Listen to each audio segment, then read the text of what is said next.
This episode of Cinemajaw is brought to you by Backblaze. Get unlimited computer backup for Macs or PCs for just $6 a month. Backup documents, music, photos, videos, drawings, podcasts, projects, all of your data. Restore files anywhere you have internet, and even if you are off the grid, they can overnight you a hard drive with your backup on it. Over 40 billion files restored. Get yourself a free, fully featured trial at backblaze.com/CPC. Please make sure you visit that link, backblaze.com/CPC, so they know where you came from and continue to support this show. Go there, play with it, start protecting yourself from potential bad times. Start today. We thank them for their support.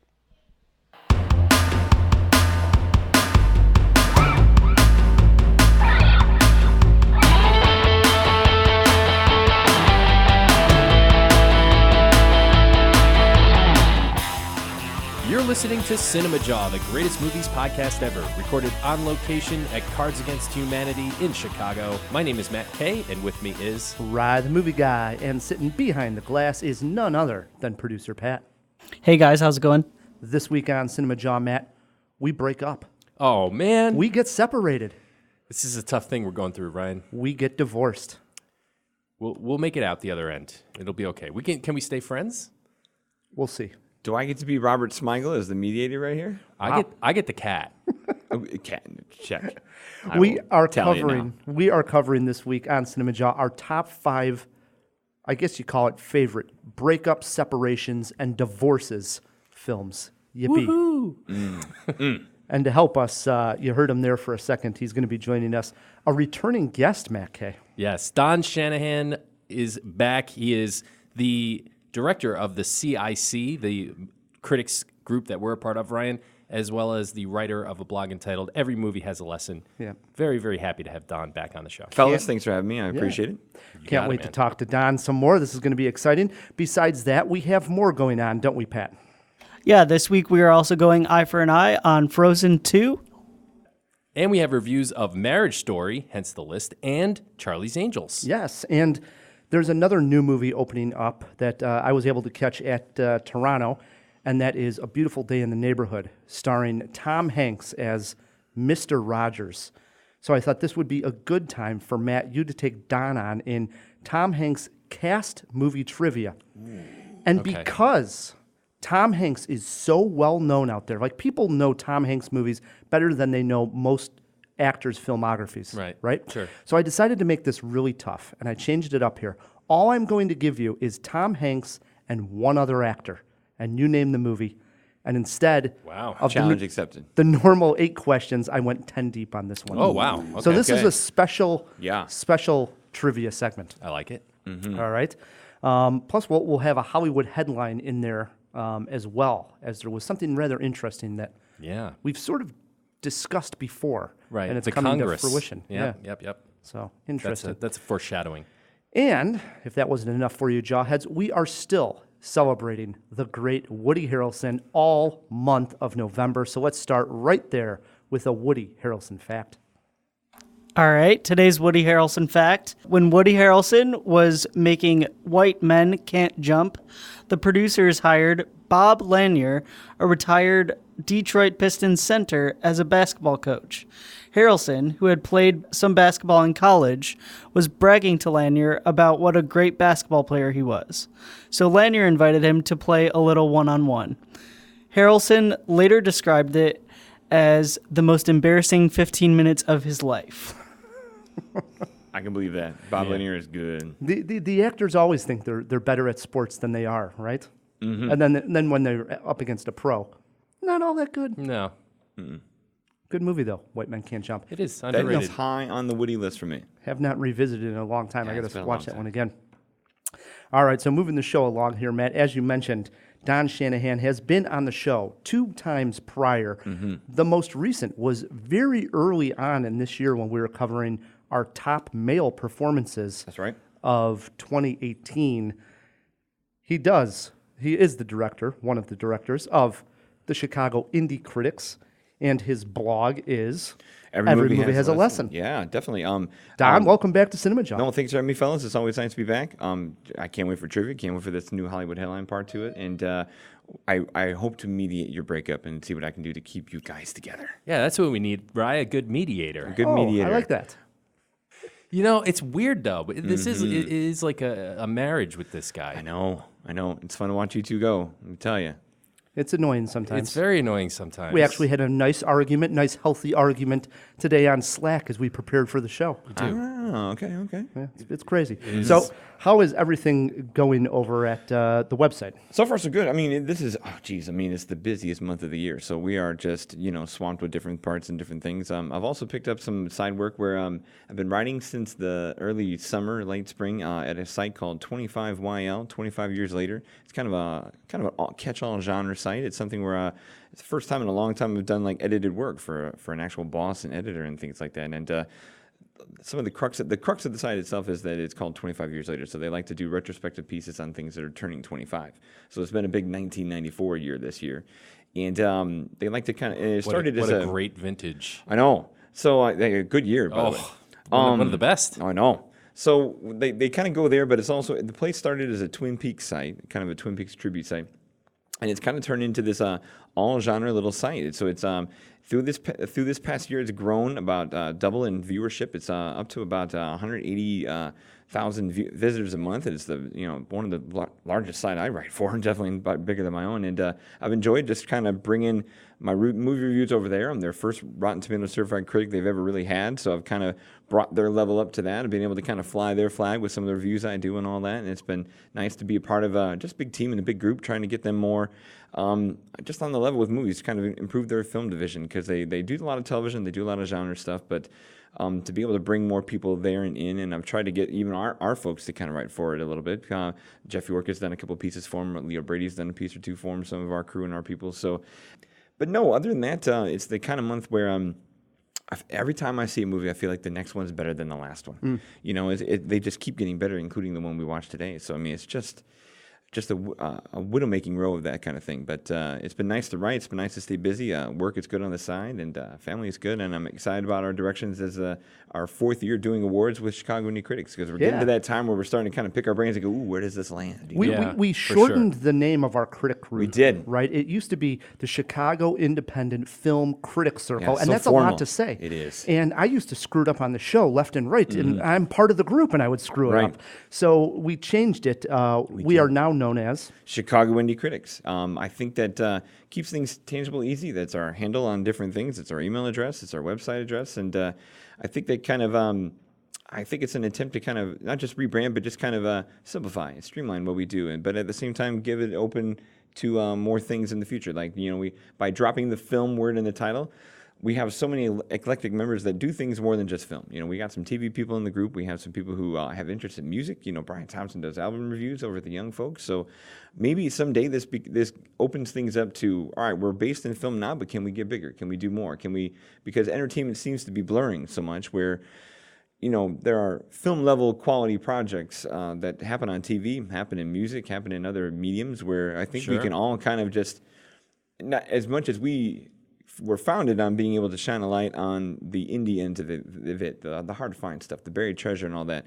There's buried treasure in all the other mediums as well. So if at some point we ever go there, great. If not, we can still be diversity in film criticism, because sitting here at a podcast and talking to two guys who are as knowledgeable about movies and passionate about movies as the next print journalist person with a face on a headline, we still will always represent those people who are just diverse in the way they do their work, be it podcasts, bloggers, whatever. So we're still never going to not be those folks. It's just nice to kind of see where we can take, I don't know, just a streamlined rocket ship to where we can go next. So we've been well received with that so far.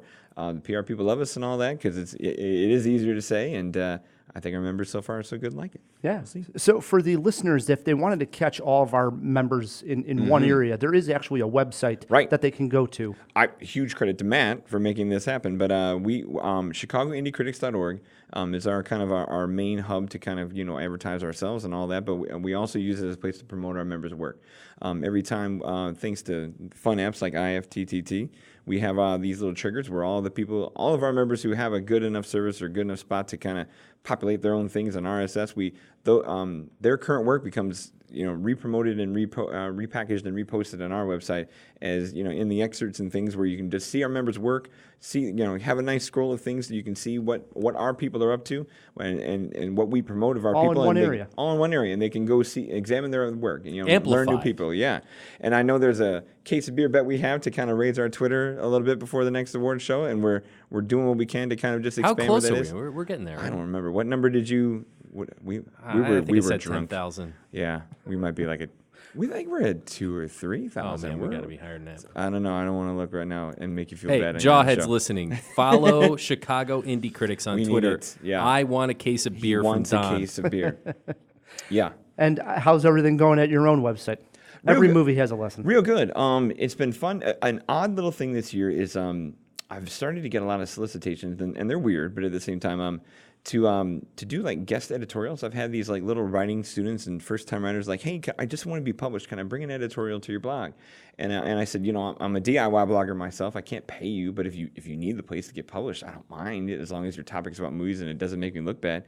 And so I don't know. I've hosted about maybe 9 to a dozen different writers this year where just, I don't know, more than just the buddy doing a guest review, but these are people who, I don't know, need some publishing space, and I don't mind being the helper guy to do that. And it's been just fun to, I don't know, have more content come through the site a little bit. So That's awesome. Yeah, but the biggest push for me has been doing more work over on 25YL just to kind of, I'm starting to do some TV work on the side. They want to do like a retrospective of the TV show Lost, and so I'm kind of trying to interview and do some pieces on that. And then just, like you said, bringing back 1994 vintage stuff, or even just doing, we'll do different themes. So we actually use Slack the same way you guys do, where we do different conversation threads. So we have just channels for, like, I'm doing a lot of mumblecore reviews right now, or something more sci-fi. So just a different place to kind of stretch. Are you doing it on a public Slack? We're doing it on a private channel Slack for our little like editors, and that's where we have all of I our see. organizational thing. But when you said Slack, I'm like, that's how I talk to all my people over at that site. So Slack's awesome. it is so easy to just intercommunication. So Yep. Definitely. For the Jawheads listening to this that want to read your reviews, Yes, sir. best place to do so online. Google Every Movie Has a Lesson. My Twitter will come up, my site will come up, Facebook will come up, and all those places connect. And I still promote, even on my own Twitter, our CIC work, and at the same time, where they can find other things I publish and do, whether it's 25YL or podcasts here, or helping out the column I do with Feel and Film a little bit. So just, but it all starts there at moviehasalesson.com. I love that name. Yeah, I do awesome. too. Yeah, it's working. Definitely. We like to end our guest interviews with a silly cinema cue. Usually, Yep. it has something to do with the monthly theme. And we know, Don, that you're a teacher by I am. day. Pat, does that do anything for you? So you're a teacher, so that got me thinking a little bit. If you had to choose and you were thinking about Woody Harrelson as a teacher, what subject do you think he would teach? Ooh, home economics.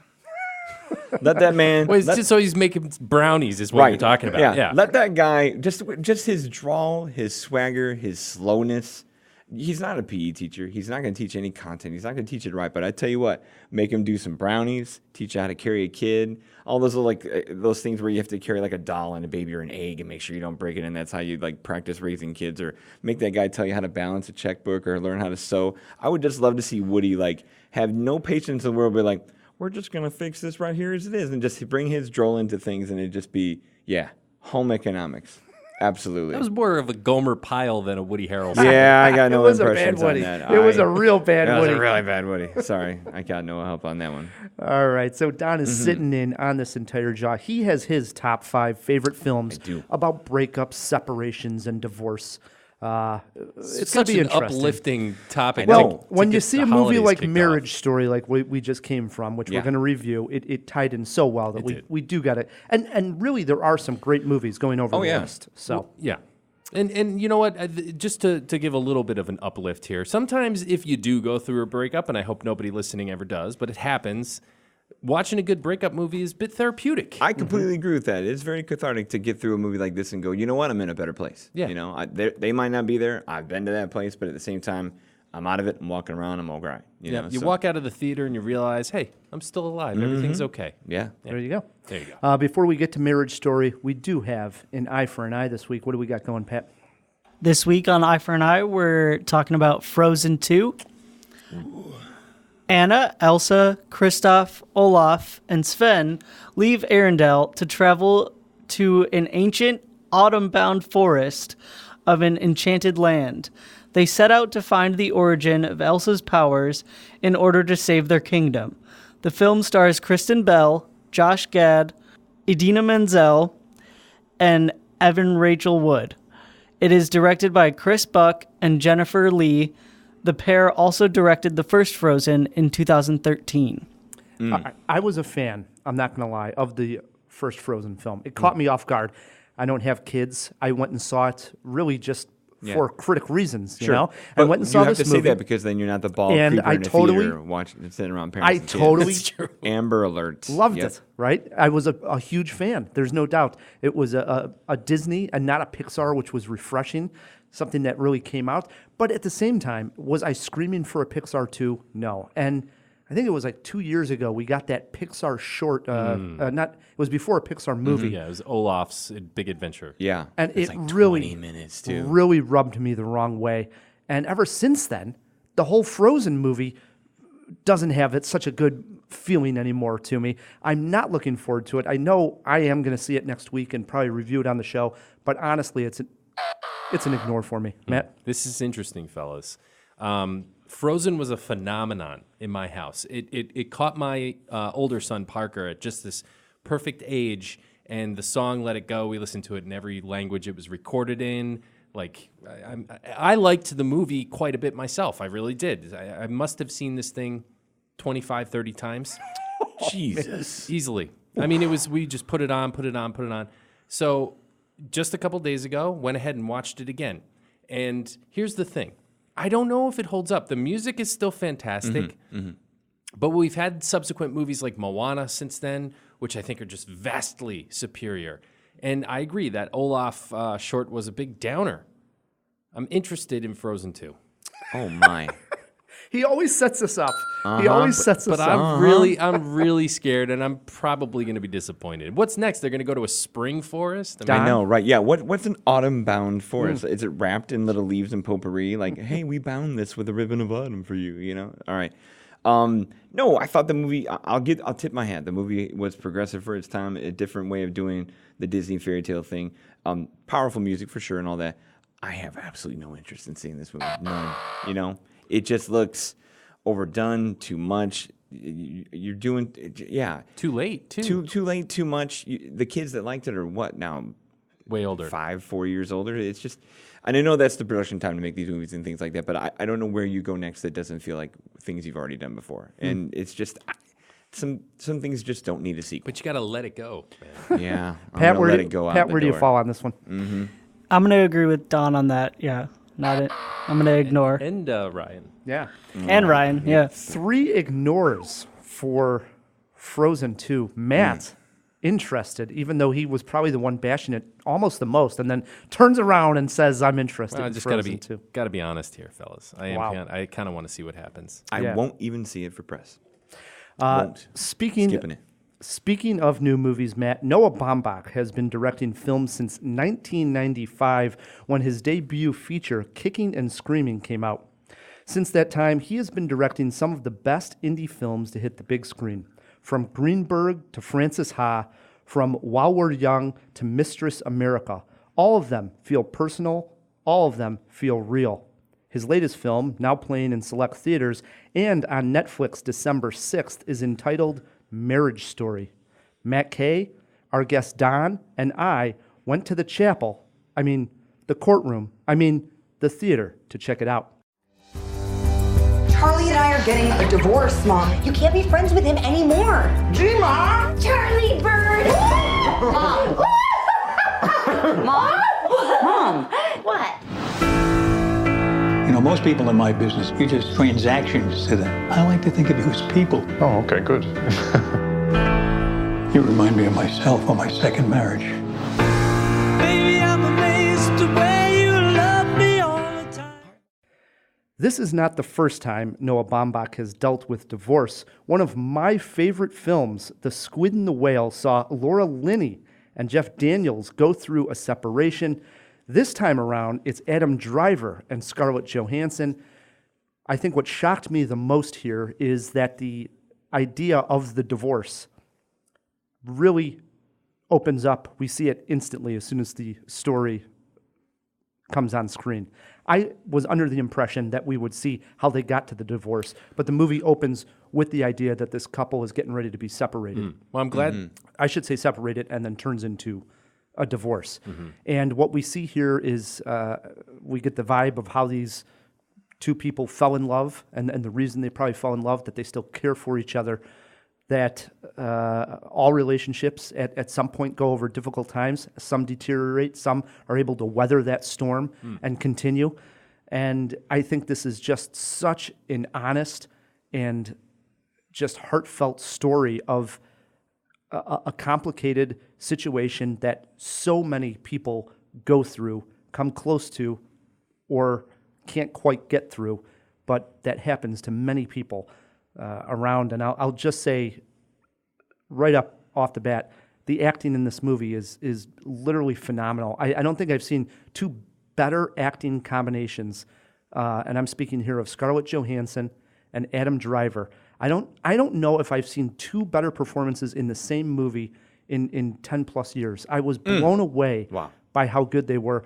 They're really good. And good they were together. They're a lock for Oscar nominations. I think Noah Baumbach is a lock for director, and I think I'm going to say my first lock of a winning. I think he'll win for screenplay, because this is the most honest and I don't know, it's just so truthful of a screenplay.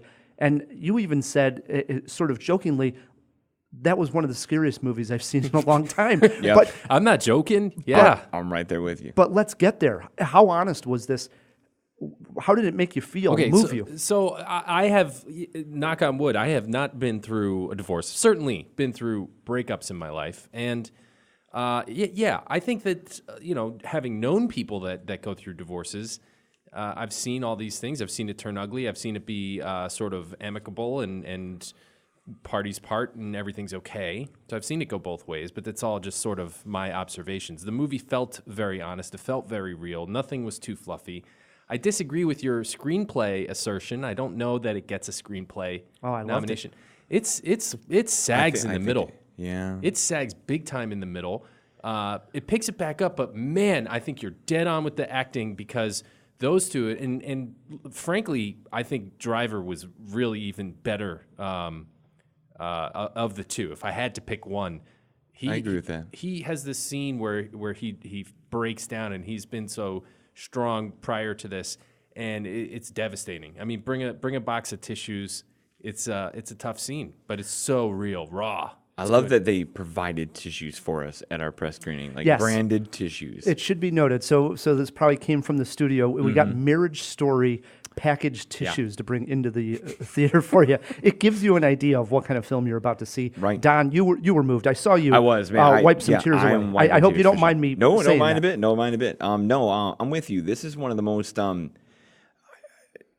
economical ways, despite all the money that's being dropped on, in divorce. But just like you said, like the quickness and the efficiency of how they tell this story without having it be very drawn out. I don't know if I feel the same sag in the middle, but I like you said, like for this movie to open on those pair of lists of why they love each other, and you see those scenes kind of acted in. Obviously, we now know it's in flashback about all the different little things that they like about each other, and they both have a list and all that. But then when you realize that those lists are being created not as a meet and introduce you to their story of how it will maybe start off happy and end up bad. Nope, you're already in the bad. Those are lists that aren't even getting read in their mediation meeting, and that's when it hits you like a ton of bricks that, wow, we're really here for the ugly part.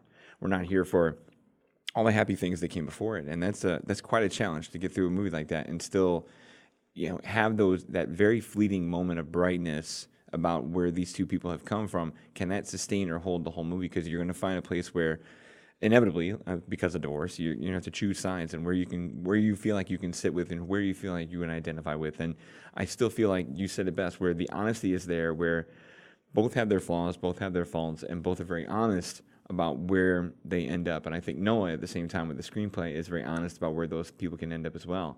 And because the amount of good and bad that can come from that is man, I don't know how you tap into it without just being raw about it in the way the screenplay was. Yeah. I think the challenge of like when you say a lock, I think Jojo Rabbit's got a fighting chance against it for original. But yeah, how about this for a statement? When in real life, I'm talking, not in the movie, but when you go through these situations, and my hand is up. Yeah, and my hand's up. I've been through a very personal breakup, and it's amazing that at one time, and I think everybody out there listening can appreciate this. You can utterly hate the person, but still be madly in love with the person. Absolutely. Like you love the person, you hate them at the same time. But for a movie to convey that these two characters can do that, it's hard to do. It's extremely hard to do. But wow, did you feel it in this movie, and Absolutely. especially in that scene where Adam Driver has that breakdown. Yeah. Yes, it's crushing because I think we all know exactly that feeling between these two characters on screen. It just bled through the screen. And that was a great moment. And he held it long in the movie. Like we see Scarlett cry early, and even her tears just are little windows into, because we always see her tears when she's alone after putting up a front that she's tough, and we see her breakdowns immediately when she turns around the corner in a room, and then they start to come out. But he holds it all movie where you're like, wow, I mean, like he's really holding a lot of composure here, or maybe that selfish angle that we're going for is really for real. But then when he cracks and when he breaks, man, the movie just shifts. It elevates to a place that we didn't know was coming because we felt like, all right, not that we side with Scarlett or anything like that, but just the place where if it's always going to be on her end, the emotional end of it, it all of a sudden showed up for him, and then it kept coming back to him. I feel like the whole movie, evolves to a place where the feels just end up siding more and more towards Adam, not necessarily in a decision-making way of like who's right and who's wrong, but just more feels come to him and more emotions hit him more and more as the movie goes on, and it builds to just a good ending place for both. But at the same time, his arc of change is different than her arc of change, and I think in a stronger way. Well, I don't know. Tough one. Here's the thing. They're like ships passing almost. She starts from a place of sorrow. And listen, I don't want to spoil anything, so I got to tiptoe around this a little bit. Right. But her character arc is complete mirror to his, in a way. And you're right. It's just when he has that break, it's so devastating because of that. Because we get to see somebody achieving their goals, and we get to see somebody else sort of failing. So that's why that's impressive. There's also quite a bit of levity in the movie. I laughed out loud. Absolutely. Very funny moments. Mm-hmm. Very, very funny moments. I gotta make a gripe here with you guys. I'm curious about your opinion on this. All right. The kid. There's a kid in the story. Yeah. He's adorable, but man, I didn't feel him as an actor. I'm sorry. I agree. It's tough, right? But what do you this put is a there? very adult story, but there is a kid involved. But it's adult driven in the sense that we're feeling the two adults, and it's not necessarily a movie that later that we're going to talk about lists about divorce, and I got a great one that is really from the child's perspective, but this one really is about the adult's perspective. And I'm okay. So I was okay that it wasn't. I'm almost he wasn't okay that good. he was blank. That he didn't. I mean, I guess he has favoritism towards mom for a good bit of time there, but at the same time, he's blank to both. And I think that is disappointing because I mean, I think one more strong performance from somebody probably would have been all right, but at the same time, the blankness maybe goes with that. I don't know, the ship's passing the night thing where you can't win either way with this kid, whether your mom or your dad, and that's I don't know. Sometimes that's the lost, confused place of kids too. Now I've gone through divorce in my life, but we didn't have children, which is lovely and amazing that we didn't have to, shared equity, quote unquote, or also dependence in that kind of way. But I can't even imagine where a kid's perspective can be with that. So yeah, me neither. That's why I said it's the scariest movie I saw all year. But to your point, his blankness I was okay with because anything else we'd be sitting here talking about how precocious he is. They were like too smarter than the room. Like an adult wrote a kid's part as if it was another adult voice. We would be calling that screenplay out too much. I think Baumbach did a great job directing here. There is this scene where there's a major argument between Adam Driver and Scarlett Johansson that is so intense, and I love his quick cuts, and he gets closer and closer to the actors' faces as the argument heats. And I mean, I was tense. I was just uncomfortable in the theater. That's how good of the performances were. That was amazing. Just closer and closer, and then when the blow up happens, you pop back out, and then it's just the aftermath. And There you're were just yikes. There were cuts because there was a lot of really long takes as Well, well. in that particular Yeah. scene, there were Lot cuts, of cuts. between the two, But her explaining her story to her lawyer, is a very long huge take. long take. And I was dude, mesmerized. Me too. I don't like people talking to me at all during the theater, and Don made the mistake of, I did. of talking. When that scene was over, I'm like, shit, that was one take. Yeah, but I didn't mind because I was sort of like just in awe of the moment because what a performance that was by Scarlett Johansson. I mean, that scene is just hard to do, emotionally driven, and goes on for about 4 minutes of nonstop. And she's walking and she's Acting. talking and she's And it's moving across good. rooms, and Laura Dern's absorbing Really everything good. the whole time. It's just, and like the camera has to move to do that. It's not like she's just on a mark saying a speech, probably on a cue card behind the camera. She's moving, she's talking, she's doing chapstick, she's doing all kinds of crazy stuff. Just the synchronism of that scene is just crazy. I think one of the themes that Baumbach was going for is theatricality, because of Adam Driver's. Well, they're both in theater and acting, entertaining, if you will, I guess.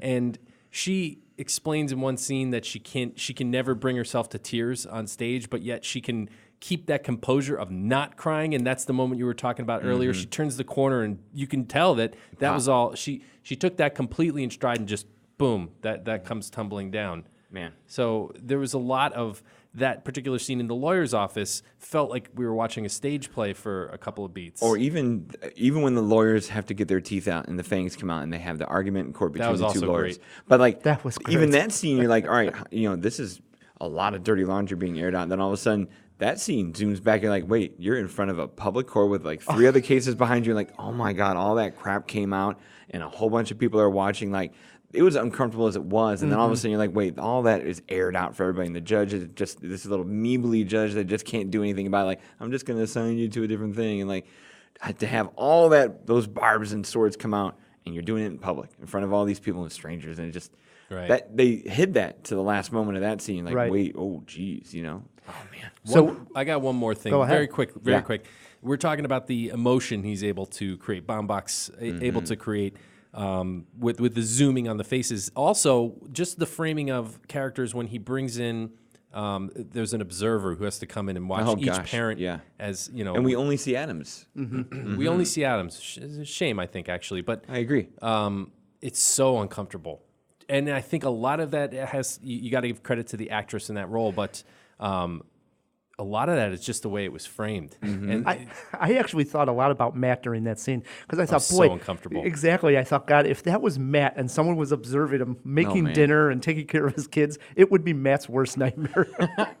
I don't know about that. I'd probably be just fine.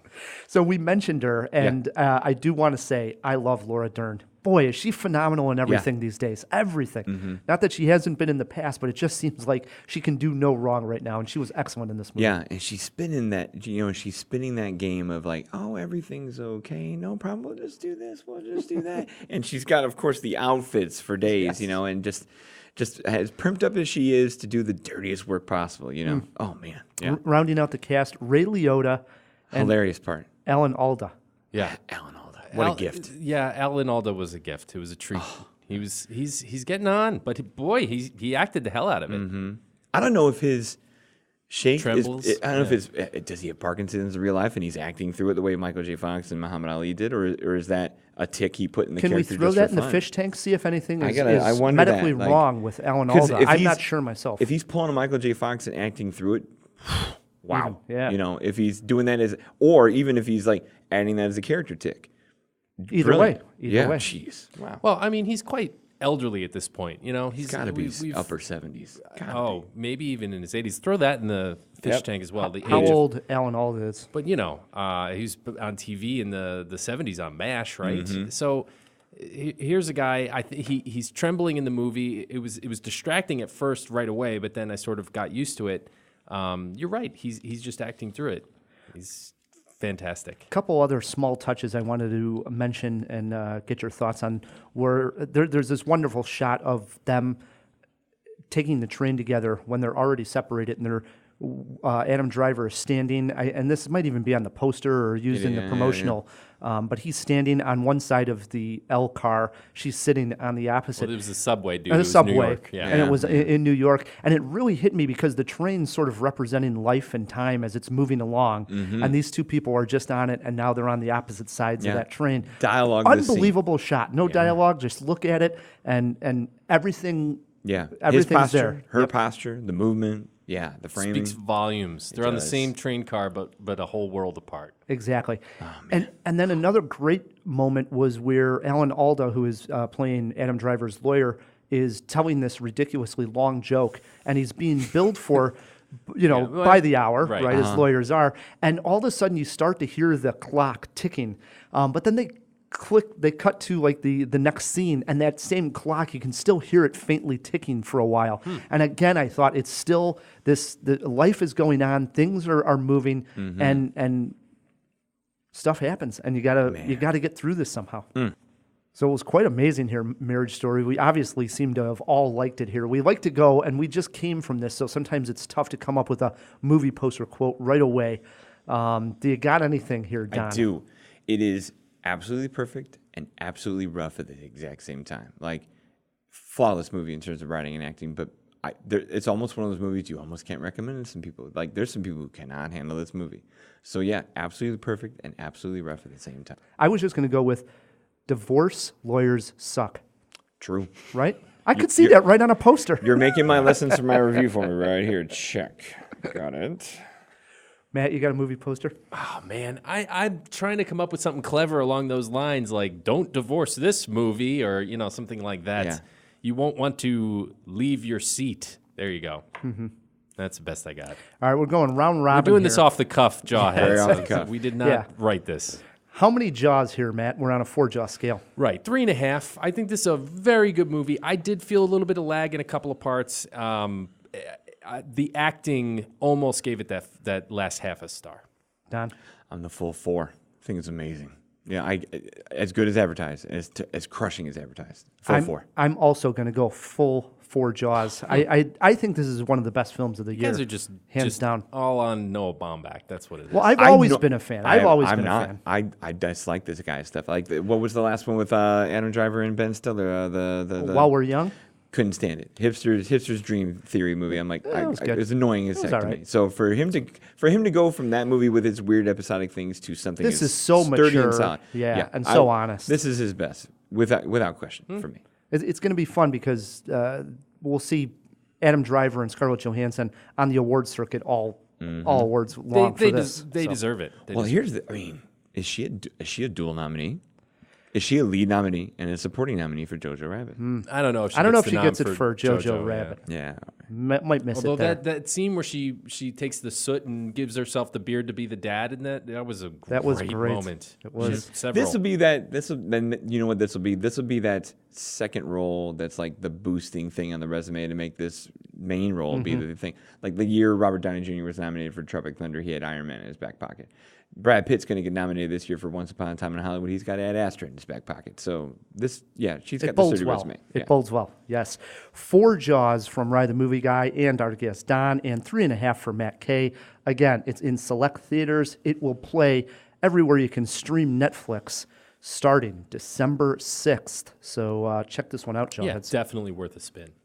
That brings us to our topic, as we mentioned, a very cheerful topic. Our top 5 movies about breakups, separations, and divorces. Woohoo! Matt, I thought you should get a start at this week since you're an expert here. Okay. Oh, boy. I wrote this list mostly to piss off Rye the Movie Guy. So this will be good. I knew we shouldn't have gotten this argument. I told you to change your diaper and come in here like a mature man. So he's telling me how I should write my list. He's like, just stick to the topic, do it this way, do it. Number 5, The Land Before Time. I like to be creative. Okay, what happened, just to give very brief background. Go ahead. I said let's do our top 5 movies on divorces. Matt's adamant on breakups. Yeah. And I know why he wants to do breakups is so that he can be, I'm using air quotes here, Matt K. creative. So he can go with these superhero picks about how this guy wasn't in the Justice Avengers anymore and all this stuff. And let's stick Listen, with listen. the topic of the movie we just reviewed. I'm not that into superheroes, by the way. All right. I like them quite a bit. So but then an argument started, and then Matt, I could tell, got all sour on me. So now he's trying to get his revenge, and Should the we tell jawheads, Scorsese over there to be quiet? the Yeah, jawheads are I think- I get it. I also the think ones that are paying the price. breakups is just a broader topic. Very broader topic. I was able to find a better list with breakups instead of divorces. Let's see And- what you did here, Matt. Okay, so I'm not just all about superheroes. Won't be the first time we laughed also, at your list. I also like my fantasy as Mm-hmm. well. And when you talk about fantasy, you have to go straight to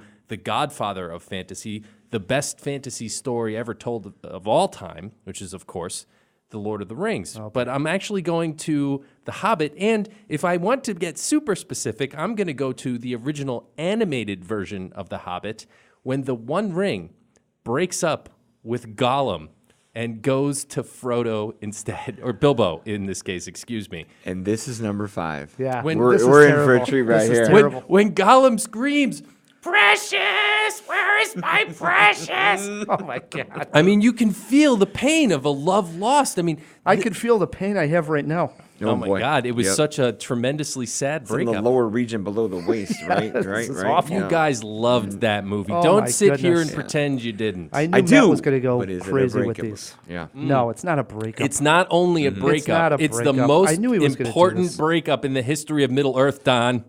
Okay. What do you got sitting there, Don? I had a coin toss between 2 movies that start with the word blue.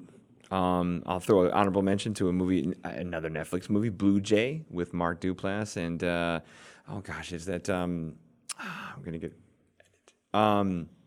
Laura? It's Sarah Paulson. So Sarah Paulson, Mark Duplass, good Netflix movie if you want to find one. Blue Jay, a terrific story about a breakup where they meet years later, going back to like old hometown, like old high school girlfriend, and then you realize what got them to break up in the last 15 minutes of the movie. It's a crusher. It's called Blue Jay. Blue Jay is shot in black and white, real clever, and it's just very much like a sadder version of like of a Linklater movie. They walk around and kind of have this day of reconnecting and reminiscing about old times, but then you realize it's horrible why they're apart. That's the honorable mention. The number 5 for me is Blue Valentine from Derek C. in France, because What a pick. that's a crusher of a movie where like. Ryan Gosling and Michelle Williams just putting you through a marriage ringer and told in different perspectives, and much like, not so much like this movie where it's dual angles and things like that, but all of those sunny or gorgeous scenes where they show them in love, they show their courtship, and then the dichotomy of that between the absolute dreadful, hateful place where they are at the present is just it's almost like this movie today, just a rough watch. And I was endlessly impressed with the acting then, still am now. Yep, it's a tearjerker. Rough one. That is a good one. Blue Valentine. Nice pick at number 5. Now, I have one question about your list, right? yes, Two questions. One is, which Woody Allen film will be on your list, and how high have you placed Eternal Sunshine of the Spotless Mind? no on both of those.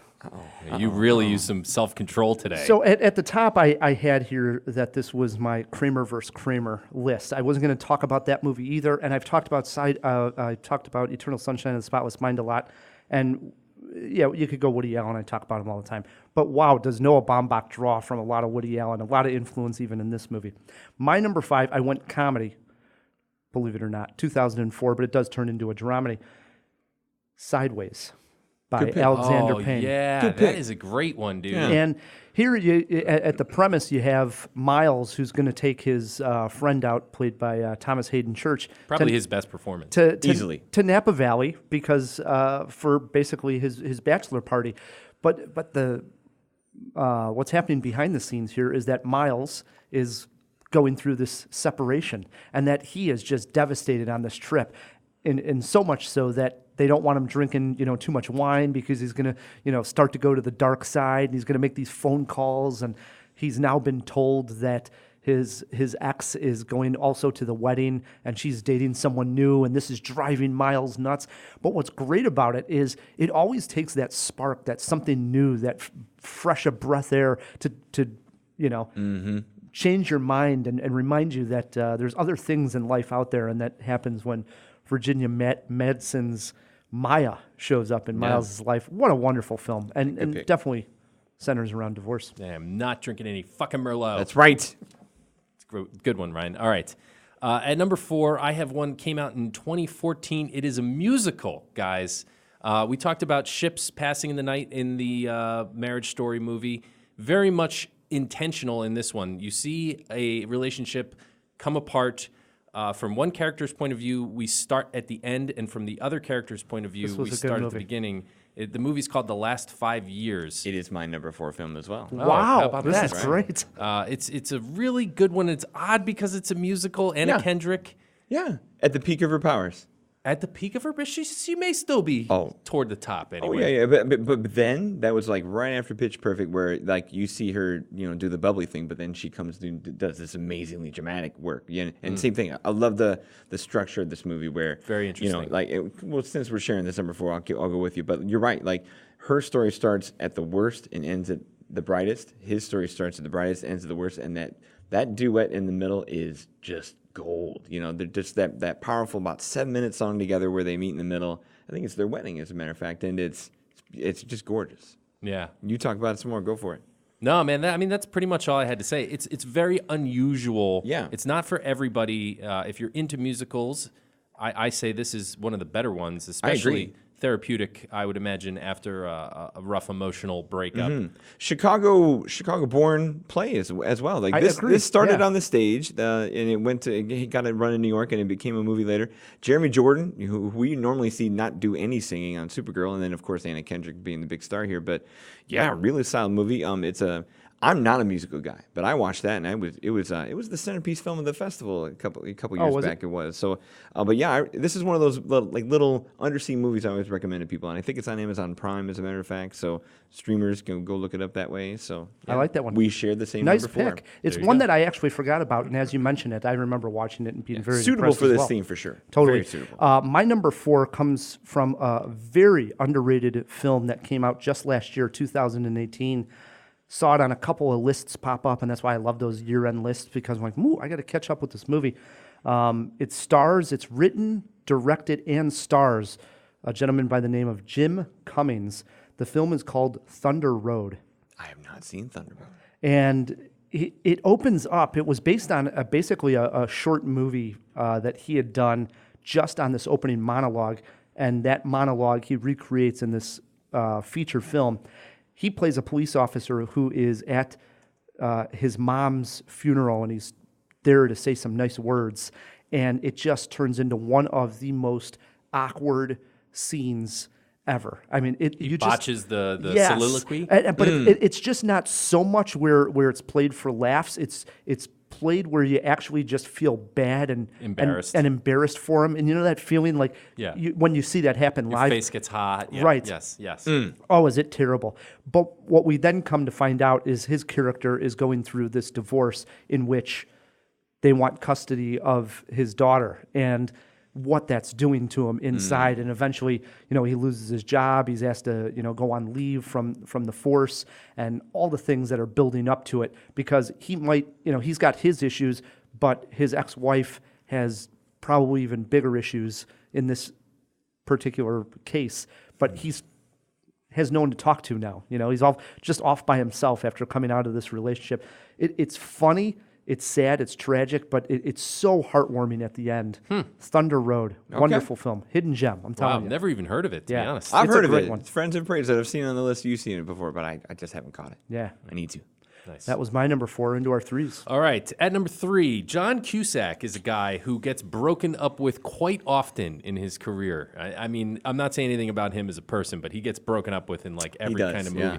So the question is, not whether or not John Cusack was going to be on my list, but what movie. Mm-hmm. And there's a lot to choose from. There are. But I'm going with my personal favorite, the endlessly quotable Better Off Dead. Ooh, okay. Wouldn't have went there, but good curveball, yeah. Oh, come on. I mean, when Beth leaves him for Roy Stalin, it's just it's Roy Stalin. Though. It crushes him. I don't even know what his character's name is. Right. I always want to call him Lloyd Dobler, but it's not Lloyd in this movie. He has to, in order to win back his girlfriend, ski down the K2. And, guys, we've all seen Better Off Dead. Mm-hmm. It's really about the where's my $2 scene and mom's cooking in the kitchen. It's just so many of these weird little scenes that are just so funny and bizarre that it's a movie that's just indelible. We can't get it completely out of our subconscious. And I think this was Cusack at his best, his most honest, his funniest. I think it's the best 80s Cusack breakup movie. I wouldn't say so. And he meets a new girl. It's got all the pieces. I go to Cusack for number 3, but I don't go to the 80s and I don't go to the 90s. I go to the aughts, and it's High Fidelity. Nice. This is the right pick. This is This the right is not pick. the right pick. You Where's don't my need- $2, Don? No, because you We're don't too know old for High this. Fidelity yet. We Right. go over this all the time. I don't care. Where's my $2? High Fidelity has come up on the show numerous times. We fought about it. I don't think Matt still has taken the time to see the movie. Oh, gosh, and come on. it's It's a Chicago absolutely classic. excellent. You And have to. I think it's Cusack's best. I will let you talk It is about Cusack's, it. Go ahead. All right, I'm picky, but I mean, it's Cusack's second best for me. Quick little prop. I'll do. I think it's come up on our Father's show before.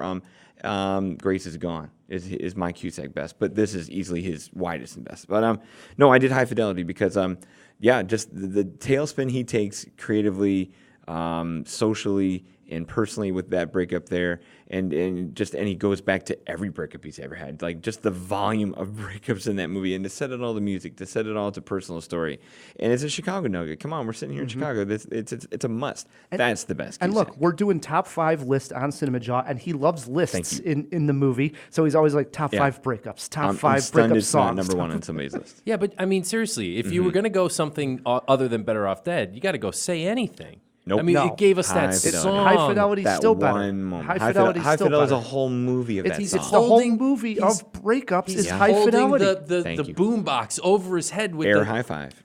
You guys are dead wrong. No. Where's my $2? Come on. Where's my $2? All right. My number 3, I go foreign film here. Uh-oh. And if you're familiar with the Israeli filmmaker, Asghar Farhadi. Am I yeah. saying it correctly? He has made 2 outstanding films about divorce. One is probably known more so than the other, and that is A Separation, which is probably, as we get close to the best years of the best films of the decade, is going to pop up on a ton of lists. It is one of the best films of the decade, and I could pick that because there is divorce as the central theme. But I'm going with the movie that followed that up, and that was The Past. I didn't see The Past. And this one came out in 2013, and it starts right away with a gentleman coming back to France to finalize his divorce, and he is talking to his ex-wife's daughter, but that is actually from a previous marriage, so it was his stepdaughter. And he comes to find out that his ex-wife is about to have a child with another man, but that other man is married to somebody else. And this gets complicated. And this is what Asghar does so well, is complicated stories, human stories. You can't believe where he came up with this stuff. It had to have come from some truth, because to think that the guy just wrote this stuff down is quite incredible. And in the hotbed of Iran, you know. Right. Like, whew, And where a lot of these religious implications come up in A Separation and in The Past, it only can happen there sometimes, because that is a trigger point and a plot device used that makes it so much more complicated than if it was happening here in America West. or somewhere else, you know? Yeah. But if you get a chance, if you haven't seen A Separation, see A Separation first. But I think a lot of people may have, say like Don, but you haven't seen The Past. Check out The Past. That's my pick. It's awesome. It's a good one. So, into our 2s. All right, into our 2s we go. Guys, here's another one that's probably a bit of an obvious pick, but Jon Favreau started off his career with Swingers, and I think it just belongs here as one of the best breakup movies of all this time. was close for me on the list, yeah. It's really a story of hope, you know, and it's very Recovering from a breakup. Yeah. recovering from a breakup, finding the feet underneath you again. He's also made a move from New York to LA in this movie, and all the culture shock that goes along with that. But damn it, if Mikey doesn't find out that he's money, Yeah. he was money, and he just didn't know That it. he has claws to kill the bunny, you know? Yeah, Absolutely. It's I awesome. forgot about that part. Yeah, definitely. That's a good one. Oh, no, great pick there. I enjoy that. Yeah, because, like, you're right. I like the hope angle of that, where hope and fun. Like, hey, you're still young. Come on, have fun, you know, all that part to it. Right. Number 2, huh? It's so obvious, but it's number 2. Eternal Sunshine of the Spotless There it Mind. is. It's got to be there. It's all the. I know it's probably technically light science fiction, or I guess in a certain way, but it's all the woulda, coulda, shoulda stuff. It's the number one woulda, coulda, shoulda movie I've ever seen. I mean, just what would you do differently? What would you change? And then here we are talking about the most severe change you can do, which is removing the entire memory. But how many of us have, in a breakup or anything, man, I just wish I could forget. I just wish I could forget. And here we go, we give you an enabling way to do that. And to play with that in the very visual and sumptuous way that Spike Jonze does, it's just, man, just... We're on the end of the decade here, and that's going to be on. Well, that came was out 04, 2004. So but I mean, just imagine a movie that has no parallel. Yeah, we just did our top 5 goodbye scenes or goodbye movies, and that was in there. That's why I didn't bring it up. Boy, so. we got to get a happier topic next week. Oh boy, The top 5 teddy bear movies or something. All right, Jesus. swings it over to Ted 2. No, I'm just my number 2, and I was thinking the same thing with you, Matt, about a cheerful sign of going through divorce and seeing the light at the end of the tunnel. And this is actually pretty much a straight up romantic comedy, but it deals with 2 people who are divorced and finding each other later. And I like the idea that you can go through a divorce and find somebody else and have that moment with someone once again. And this came out in, I don't have the year with me, but it stars James Gandolfini and Julia Louis-Dreyfus. right before he passed away. Enough said. Yeah, good pick. And, That is a good pick. And you got Julia Louis-Dreyfus is a masseuse, and she starts dating James Gandolfini. And it turns out that Gandolfini is the ex-husband of one of her clients who she's become friends with.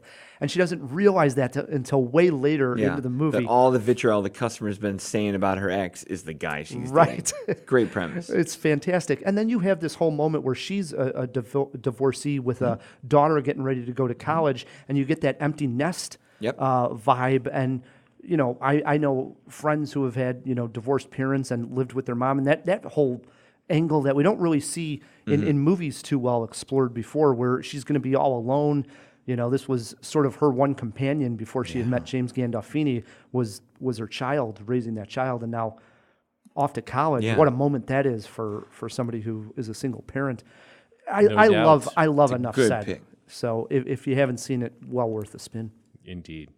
Here it is, Matt. It's Wow. Cinemajaw, and it's our All right. number ones. Oh, you're going to hate my number 1. All right, guys. I actually kept this one sort of traditional here. When you think about a partnership and He's baiting us again. I am baiting you again, totally. Yeah, I was going to go for the Captain America breaking up with Tony Stark, but I'm not. Oh, dear.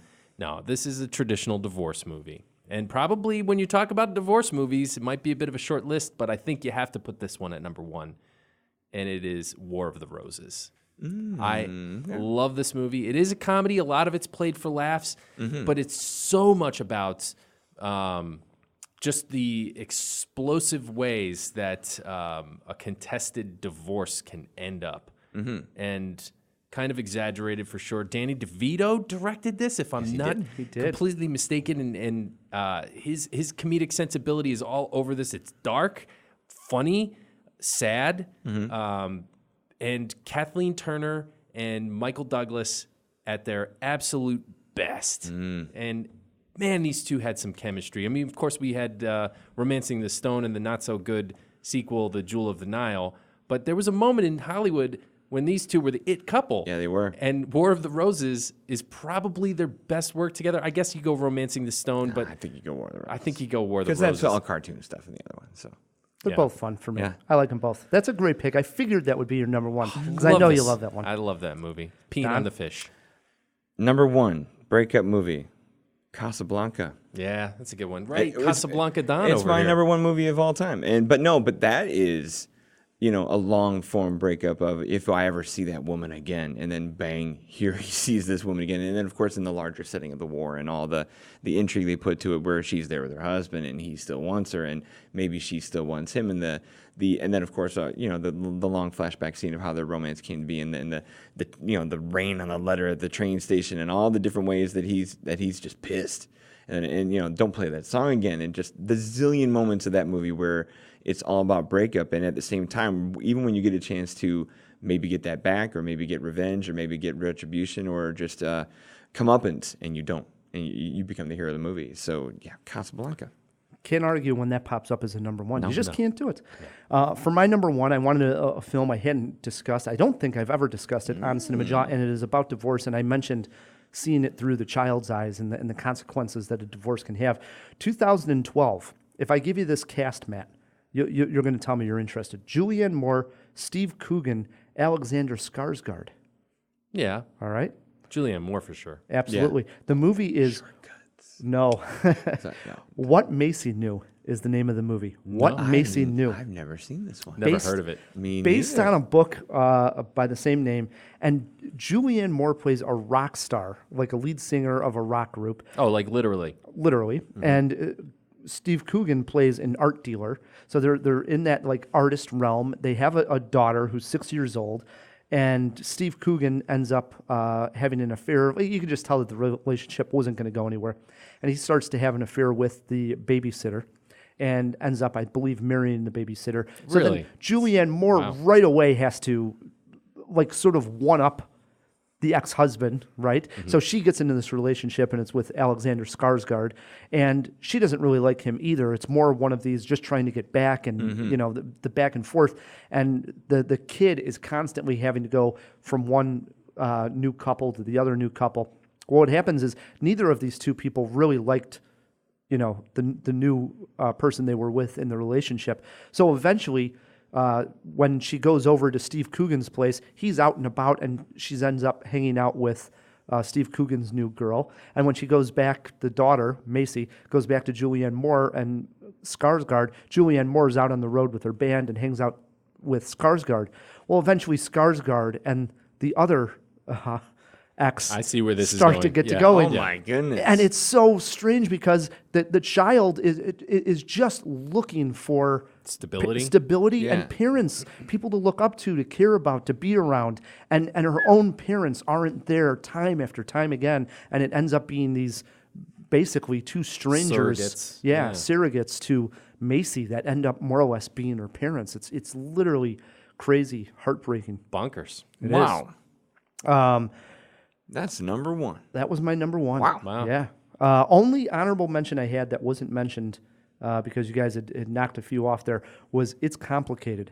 I got that as an honorable. And then Kramer versus Kramer. And Kramer versus Kramer, which was my list was named my Kramer versus Kramer now list. you're a Four-Jaw guy. I'm a Four-Jaw guy. Does Marriage Story crack into this list? Yes. If we were to be absolutely honest, yes. I mean, I absolutely. yeah, if we were doing this, without seeing the movie. without seeing the movie, you know, and we were Right after, looking I should back at it, we'd have Marriage Story on this list. I got a few. I got a few honorables really quick. I'll do them rapid fire. Her. Great pick. Ooh, And that's a good pick. some of these are just breakups, not necessarily breakup movies. Gone with the Wind. Frankly, Dear, I Don't Give a Damn. Great breakup. The Wedding Singer. Breakup movie. The Parent Trap. Okay. Yeah. Talking about from the kids' eyes. I had It's Complicated as well, and this one's a bit of a dark horse. Cherry 2000. I don't know Cherry 2000. His sentient sex robot breaks down in the beginning, and he has to hire a tracker to go out into the desert to find this rare model. course. And who's the tracker? None other than Melanie Griffith. And the two wind up falling in love, and he finds out that a real girl is better than a Pinocchio, which I think is a great lesson in general. Right.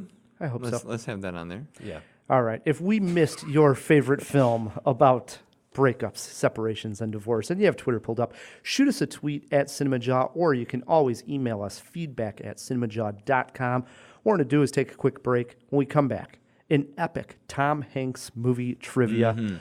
I have never missed a Cinemajaw question. Matt K Coming in versus undefeated here. Don. This is going to be epic. Plus a review of Charlie's Angels. Stick with us. Let's all go to the lobby. Let's all go to the And now, in honor of Woody Harrelson Month, we bring you this clip from Oliver Stone's Natural Born Killers, where Woody goes toe-to-toe with Robert Downey Jr. So tell me, Mickey, how can you look at an ordinary person, an innocent guy with kids, and then shoot him to death? I mean, how can you bring yourself to do that? Innocent? Who's innocent, Wayne? You innocent? I'm innocent, yes I am. Of murder, definitely. It's just murder, man. All God's creatures do it in some form or another. I mean, you look in the forest. You got species killing other species, our species killing all species, including the forest, and we just call it industry, not murder. But I know a lot of people who deserve to die. Why do they deserve to die? I think everybody got something in their past, some sin, some awful secret thing. A lot of people walking around out there already dead, just need to be put out of their misery. That's where I come in, fate's messenger. Except a corn of wheat falleth to the ground and die, it abideth alone. But if it die, it bringeth forth much fruit. Oh, the theory that everyone meets their serial killer halfway thing. Is that what you're saying? Well, the wolf don't know why he's a wolf. The deer don't know why he's a deer. God just made it that way. You're saying that the world itself is predatory. That when a mountain lion takes down an elk, it's because it's the elk's time to go. And all the BS liberal agenda about saving the animal herds only serves to overpopulate the balance of nature. Maybe you're right, Mickey. I don't think so, but maybe you're right. Hey Jawheads, Matt K with a quick reminder of November's riddle. Here we go. I once got lost on a highway with a director who hates cell phones. I might be crazy because sometimes I move things with my mind and talk to yogurt, robots, and my dog. I fought monsters with Betty White and Randy Quaid on separate occasions. I'm not Mr. Right, and I ain't no pushman. Who am I? Send us your guesses to feedback@cinemajaw.com, and one lucky winner will get the chance to take me on in trivia or a nice prize pack. The sparkling drinks are just dandy. The chocolate bars and the candy. And we are back on Cinemajaw, hanging out with Don Shanahan.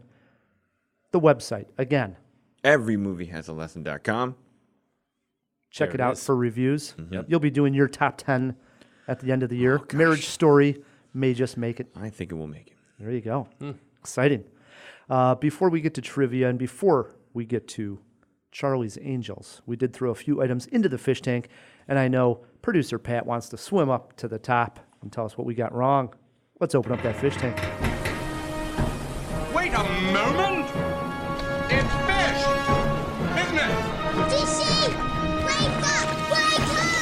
No, Pat, it's a giant glass bowl. Hey, there's some fish folk. Who's coming with me besides Flipper? Here. That's a Sicilian message. It means Luca Brasi sleeps with the fishes. You're gonna need a bigger boat. All right, guys. So there were just 2 questions this week, and they were both about Alan Alda. So the first question was about whether or not he has Parkinson's, and actually he does. Interesting. On July 31st, 2018, he appeared on CBS's This Morning and announced that he was diagnosed with Parkinson's disease 3 years prior. Wow. What a performance. I mean, like you said, either way it was going to be Right. something. So glad we got that performance from him. That was awesome. Yeah, he's great. I love him. And how old is the man? Yep. So that was the second question, and he is 83. Yeah. 83. I knew he was getting on there, guys. For sure. Wow. 83 puts him up there because, like, I guess Gene Hackman's in his 80s. Is Harrison Ford 80 yet? He is. He's I over believe 80, so. right? William Shatner's like 91. What about Mr. Plummer, who just was in He's in his 80s Knives as well. Out? Yeah. He might be pushing 90, bro. He's got to be. We're just adding to your fishbowl over there, Pat. Sorry about 77. that. Rapid fire fishbowl. Go. 77 for Harrison Ford. That's so close. He's getting up there. Wow. Yeah. There you go. Looks good for 77. That was everything in the fish tank? Yep. Jump back in there. All right, we'll do. We like to do, Don, since the last time you've been on, some Hollywood headlines. Yep, hit it. And there was one that Matt actually brought to the table. What was that Hollywood headline we got there, producer Pat? So this week's Hollywood headline, more than 6 decades after his death, James Dean has been cast in a new film. Magic City Films, the production company behind the film, announced that it had obtained the rights to use Dean's image from his estate, and using CGI technology would include actual footage and photos of Dean in the movie. It's interesting because we've talked about it ever since we saw the movie The Congress, which starred Robin Wright. And the whole idea of Don't this forget movie Harvey Keitel. was that she played herself in the film and that she was going to sell her digital rights to a studio that would be able to use her for years because we're getting to the point where this technology is possible. And that was only a few years ago, Matt. Here we are. Here we are. Right. Yeah, and that was science fiction, and a strange science fiction movie at that. And while we're not quite at the level of the Congress, it doesn't feel that far away. No, it doesn't. And James Dean. So I guess the question is this yay or nay? Is this Pro, an ethical choice that the man, I don't know. I mean, it wouldn't be bad if it was just a quick flashback. After all, we did get a really uncanny valley version of Carrie Fisher in one of the Star Wars movies. Rogue One. Yeah, and that wasn't so bad. Yeah, and you had Peter Cushing also redone in that in more lengthy scenes than you had Carrie Fisher. And having we're going to get Carrie Fisher relayered again in some scenes where I think her daughter plays her, and then they're going to put old dialogue and old we're going to have to get some Carrie in this next Star Wars movie a little bit. So that'll be interesting to see what happens there. I know. And then I just saw Dr. Sleep, where I almost wish they would have brought in digital likeness of one of the characters. I really do. But so I don't know. I'm really on the fence in this one. I haven't drawn a conclusion, but I think I'm leaning toward don't like it. I'm leaning towards don't like it. I'm in the middle because, we're here. Is the use of it tasteful? And did they get the permission of the estate, which it sounds like they did? They did. Now, don't get me wrong. We've seen plenty of estates of people ruin sully the reputations that, when grandchildren screw up what their grandfather did and stuff like that. But at the same time, it's not our right to decide. That's the estate's right to decide. And if they think it's okay and they've done their homework and it's tasteful, I'm okay with it. I mean, we've seen younger Arnold Schwarzenegger show up in Terminator movies already before. We've seen digital likenesses. We have performance capture that can turn Andy Serkis into an ape. And let's not forget Tupac, guys. Right. So I'll admit, I'm okay. I mean, I'm okay with it as long as it is tasteful. Now, who judges taste? That's up to everybody. If you don't like it, don't watch it. We do here. I know. On Cinemajaw. But I mean, if you don't like it, don't watch it. But I won't watch it. I won't watch it. It's exactly all you got to do. Turn the channel. So, but if they have the proper permission. But what if I turn the channel and it's another digital likeness? Switch to books.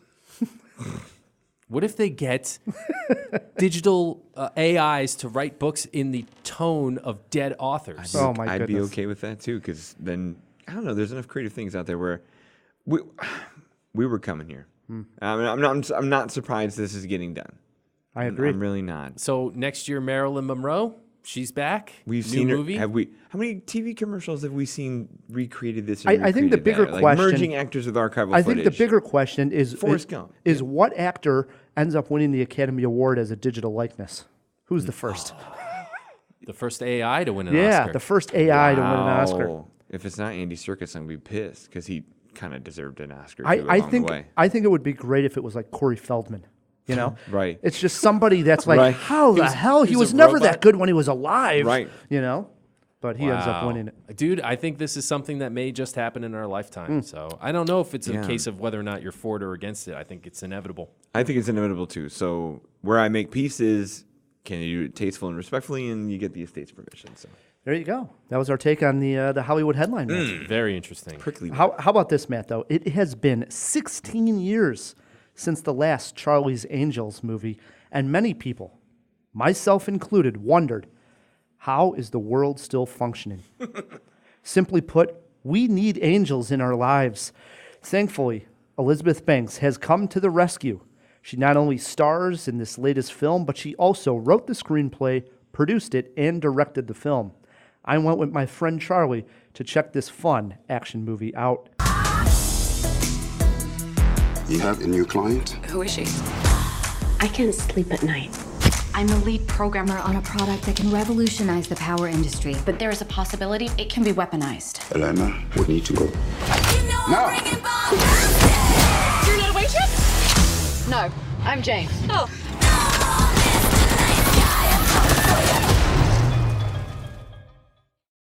The film opens with the Angels in action. The new team includes Kristen Stewart as Sabina, Ella Balinska as Jane, and Elizabeth Banks as Susan. After a fun assignment that sets the tone of the movie, we learn about a tech firm that has invented a new form of energy. It has the potential to change the world. However, in the wrong hands, it can still be used as a very dangerous weapon. Naomi Scott plays Elena, who not only works at this tech firm, but also invented the new technology that is highly sought after. The angels are alerted to the issue by Elena, but it seems someone has already got a step ahead of the angels. 3 burning questions arise. Who wants this technology the most? Who is willing to kill for it? And can the angels stop them? In many ways, the plot follows the likes of a Mission Impossible movie. We are treated to great scenes in which the angels must break into a tech firm which has cameras virtually everywhere and try to recover a prototype of the device. There is plenty of action along the way, and it's accompanied by witty dialogue that is delivered perfectly by Kristen Stewart. I single her out as her character and her presence on screen are full of energy, spunk, and likability. These angels are having fun, and so is the audience. Where I felt the movie ran into problems is the weak plot line and the idea surrounding this new technology that is invented. It just didn't work for me. It did not seem to be realistic enough at all. Of course, with spy movies, there is always a twist or two, and as a seasoned moviegoer, you can see this one coming. I do have to say, the film ends with a series of fun cameos, so please stick around through the credits. This is in no way a misfire, but I would have liked a stronger plot point to base the story on. Did he say witty and Kristen Stewart in the same sentence? Oh, bite your tongue. I love me some Kristen Stewart. Yeah, but she's not witty at all. Well, this dialogue makes her very witty. She's very fast. That's a hard sell. Her character is the whole like beat of the movie. Personal shopper? It's what pushes it along. So you're saying the movie doesn't have a pulse then, because it's Kristen Stewart? Because I'm shocked. You would think that, but no, she is high energy in this movie for sure. For Kristen Stewart, high energy. High energy, and I mean high energy by normal standards, not just Kristen Stewart standards. That's a hell of a sales job. Yeah, I'm not gonna see it. Here's okay. Listen, I was falling asleep during the synopsis to the film. Me too. This is a movie that nobody asked for. Right. 16 years after the franchise petered out after multiple sequels with diminishing returns. Mm-hmm. Although I did like the original Charlie's Angels comeback with Drew Barrymore. Cameron Thank Diaz, you. Drew Barrymore, and Lucy Liu. Yes. Yeah. And all 3 of them were big stars at the time, which we don't have here. We just have Kristen Stewart. Elizabeth Banks, but is it's a pretty big. witty No, Elizabeth Kristen Banks Stewart. for sure, but she's the one who's sort of she's not the star of the movie, right? She's not one of the angels, She's Morgan Freeman. right? She's well your said, veteran Don. presence, I'm well, sure. yes, yeah. It's like, come on, they break it into a tech firm again. It's a straight out of Mission Impossible 1. It is. It is. The plot is the worst part about it. I mean, the angels are having fun. The action's pretty decent along the lines. But this is not like a movie that I would say, like, oh my God, you got to recommend. You know, when you see a really good action, fun movie that you just tell people, go see this movie. It's not one of those. But at the same time, it's not, oh man. What a dud. It's not Michael Bay. Remember that Ocean's 8? I hated Ocean's 8. It was a Yeah. total misfire. It's not like that level. So it's a little bit, it's just in betweener. You know what I mean? How many Jaws are we talking about? I'm going 2.5 Jaws on this one. And Strong. I did want to say one person I didn't mention was Patrick Stewart. He pops up in here. Fun role because I love seeing Patrick Stewart. And one other small note is right after that opening scene, there's this like montage of like girl power doing just different things. Anything from riding like horses, jumping over things, to karate, to all this weird stuff. And it just felt forced. We get the idea that this was going to be a feminist story, and it felt good in the long run. And I think that the point got across, but opening it up with this montage, like, what were these supposed to be the angels when they were kids? I didn't understand what that was doing. What there. if they had closed with that montage? Better? Would have been better. Okay. Where it popped up was very strange. So 2.5 Jaws. If I have a movie poster, it's pretty weak. It's just modern day angels. Just a nudge over half. I see it. Okay. 2.5 Jaws. So We'll give it to you, Ryan. all right, Yes, fine. it's out in theaters. He called her witty. Also opening up in. I like Kristen Stewart, though. I'm not on that. like her. I would never call her witty. Fair. All right. Also opening up in theaters, a movie I saw in Toronto, as I mentioned, A Beautiful Day in the Neighborhood. Tom Hanks as Mr. Rogers. and he's spectacular in it, believe it or not. I don't believe you. And it changes. Where's my Anchorman clip? I don't believe you. It changes so much from the documentary, which I thought it was just going to be a dramatization of that wonderful doc that we got, and it's not. No. It's not at all. It really focuses on one particular story. I highly recommend checking this one out. In honor of A Beautiful Day in the Neighborhood, we're playing Tom Hanks cast movie trivia. And again, because Tom Hanks is so well known, his movies are so well known, I'm only giving these contestants one other cast member in the movie, and it's not always the star that he co-starred with. It's just another cast member in the movie. Ooh. And you have to come up with it. This is a tall order. Because it's Hanks, we're going 10 questions instead of 8, gentlemen. There are steals. If you get hung up on any questions, producer Pat should have some type of clue to give you. How many clues and lifelines are we allowed? Only one. Only one clue. They get easy. Questions. They get easy, and then they gradually get harder as we go. What do you want to do? Go first or let Matt Kay go first? Always. Question 1, over to Don. Like I said, started off easy so everybody's on the board. Okay. Tom Hanks, Denzel Washington. Philadelphia. 1-0. Matt, Tom Hanks, Kevin Bacon. I need more than this, man. I wouldn't have even gotten Philadelphia. What are you talking about? You got this. Tom Hanks, Kevin Bacon. Tom Hanks and Kevin Bacon? We're doing 6 degrees of Tom Hanks with Kevin Bacon. And he's punting it to breakfast here. Matt has got his hand on his forehead, describing it to the jawheads. This is question 2, and we have 10 questions. I'm not going to do well at this. This is too difficult. I need more than just one other actor. No, this is Tom Hanks movies. Think of Tom Hanks movies, You need Matt. more than Kevin Bacon. No one in the world needs more than Kevin Bacon. Not even Kevin Bacon? Not even Kevin Bacon. Now I'm just thinking about Bacon. Bacon does sound good. Oh, man. Kevin Bacon and Tom Hanks were in... They weren't in Big. That's all I got. I got nothing. What was it? Don, you got a chance for a steal here. Apollo 13. Apollo 13 was correct. It is 2-0, Don. And I feel the momentum has shifted in the room highly.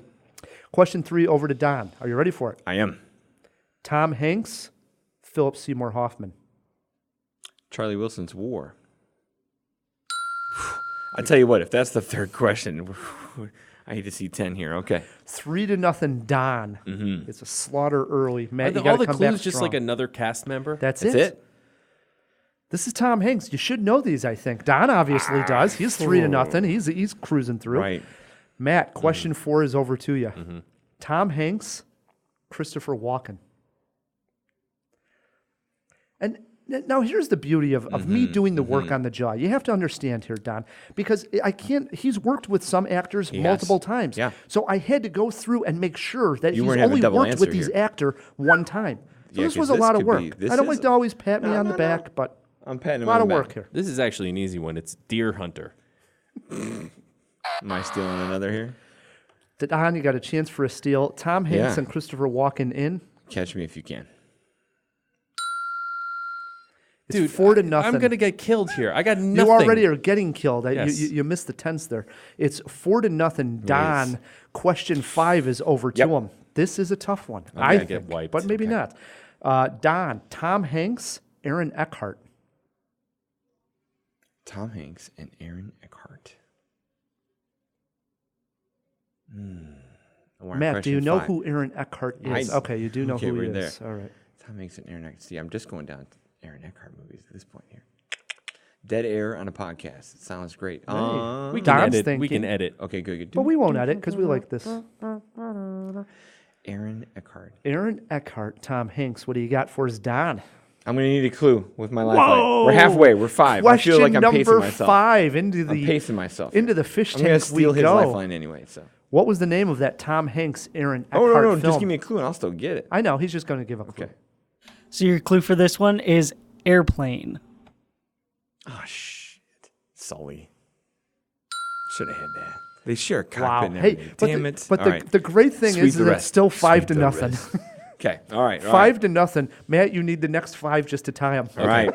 You got it. No. Question 6 is over to Matt. Kay. Let's never do this type of trivia ever again. Matt. I need a little more context. Matt, Tom Hanks, Susan Sarandon. A League of Their Own. Really? That is incorrect. She is not in A League of Their Own. Huh. Tom Hanks and Susan Sarandon.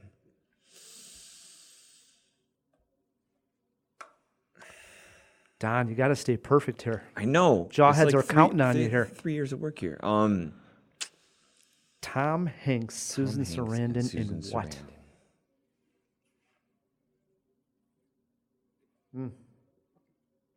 Don's still thinking hard. I am. This is He rough. has already wasted his lifeline on question movie I 5. That was should have had. quite simple. Susan Sarandon and Tom Hanks.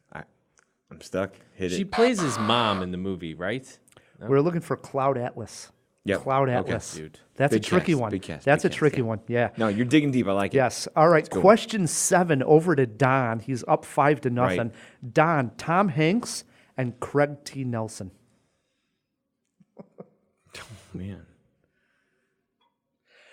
I told you they get tougher as we go along, but this is Tom Hanks. He's our guy. See, the Craig T. Nelson movie career I know of is more 80s than current. So That is might help you there. Craig T. Nelson in Splash? Ooh, he was on to something here, though, Matt. What do we got? Maybe an early Tom Hanks movie. The Money Pit? Looking for Turner and Hooch. All right. Turner Craig T. and Nelson Hooch. was in Turner and Hooch? Yep. He played the dog. I love that movie. Yeah. I own it on VHS. It is 5-1, Don. Question 8 over to Matt K. Still has his lifeline, so maybe he's Yep, there you saving go. that for There some you reason. go. We I'm don't know saving what. it for a rainy day. Yeah, Matt, question 8. Tom Hanks, Colin Farrell. Tom Hanks, Colin Farrell. We reviewed the movie on the Jaw. I'll just find out what the lifeline is, because why not? Whoa! Into the fish tank we go. It's not enough to get my brain to click. Yeah, right. Pat, what was the name of that Colin Farrell, Tom Hanks film? Your clue for this one is, does anyone have Disney Plus yet? Oh, yeah. What was the name of that movie where he played Walt Disney? Oh, yeah, I got you. I'll steal it when you don't get it. I love that Pat's thinking about Disney Plus and the fish tank. Here we are having a good jaw, and he's thinking about Disney Plus. What, he's over there What watching the episode of Mandalorian. Yeah, right he's there got on his phone on. right? He's probably watching it right now. What was the name of that movie, Matt? Yeah. It was Come on, Pat tried to save you here. Yeah. Saving Mr. Banks. There you go. There you go. There you go. Comeback's coming. Wow. It is 5-1. Question 9 over Yep. to Don. Don, Tom Hanks, Ewan McGregor. Oh, no, he's not in that movie, son of a gun. Tom Hanks, Ewan McGregor in one movie. What was it? Ewan McGregor. And you're going deeper. They've only been in the one. Man, he's current enough. He's not in Bridge of Spies. He's not in that thing. He's definitely not in Forrest Gump. Not in Forrest Gump. Oh, man. That would have just been weird. What if, I'm glad I have a big lead. I'm striking out. Timer's up. Yeah. Saving Private Ryan. Ooh. Angels and Demons. Angels Yeah. and Demons. I didn't even watch that movie. It's the last question of the game. Thank and this God. This one is over. It's 5-1. Don won this one. But the last question to you, Matt, Yep. it was made for you. Are you ready? You got it. Yeah. Tom Hanks and Zoe Saldana. Oh. Wait. Shoot. Oh, got it. Do you? I do have this one. I was shocked. I didn't know they were in a movie together. Yeah, And I when got I this saw it, I thought I should throw this to Matt. Yep. You know? And he used his lifeline. Just take a guess. You're not going to get it. Yeah. So the fact that he's condescending somehow, some way. Just the same way you bait us with your stuff, he's baiting you with trivia. Yeah. This would make me believe it must have something to do with pop culture in some way. If he's throwing it to me like, oh, this is a Do I give him a clue? Do I give him a clue? Go ahead, Don. You won the game. Oh, sure. well, no. No, Get you your might clue. be. Don might not get this one right. I got this one. Okay. It's the Oh, terminal. yeah. Oh, it is right. Yeah. He's got it. What is it? The Terminal. Star Trek fan. She 6-1. 6-1, Don on this one. Can I get a handshake here? Yep. Wow. Well done.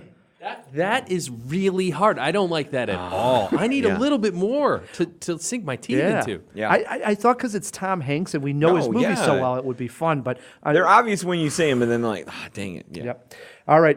If it came down to a jawbreaker, this wasn't close to happening. But Don, this question would have been to you: of Tom Hanks's 2 Oscar-winning performances, which is better, Philadelphia or Forrest Gump? Philadelphia. You know. I think you're right on harder that. part. I think you're he right. can do the all shucksy thing, and he's got great moments in Forrest Gump, but the more difficult, internalized part is Philadelphia. The real jawbreaker was this: age of Zoe Saldana. Like currently? Like Currently. now? Or like when You she got a made guess, Matt? Ooh, she's old. She's I older will- than she looks.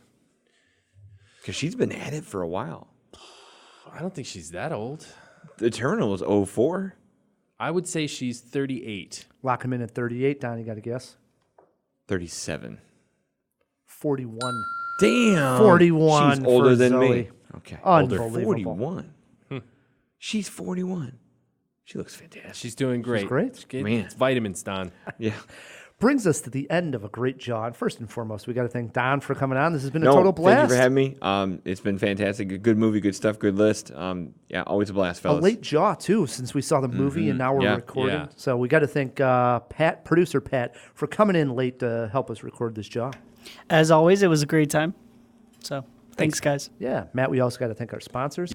Yes, thanks to Backblaze and the Chicago Podcast Co-op who help us get cool sponsors like them. Yes, if you want to support Cinemajaw, the easiest way to do so is by leaving us a review wherever you are listening to this podcast. And while you're there, please click subscribe. One extra button helps us out tremendously. Really, do it. Until next week, I'm Ryan, the movie guy. I'm Matt K. And keep on jawing about the movies.